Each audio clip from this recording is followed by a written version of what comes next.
everyone. 皆さん、こんにちは。日本語教師のAyanaです。Welcome to Explore Japanese Food course. In this lesson, I will give you an overview of the course.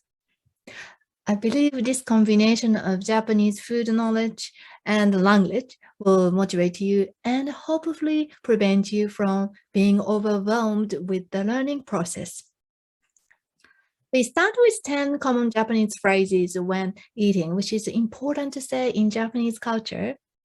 Then we focus on useful phrases related to Japanese food experience, such as going to restaurants or cafe and ordering food. And finally, you will learn about the Japanese dishes and the Japanese culture related to food.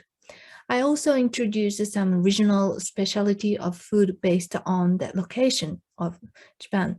There's plenty of information on the internet that provide you with bits and pieces of knowledge, which can be overwhelming.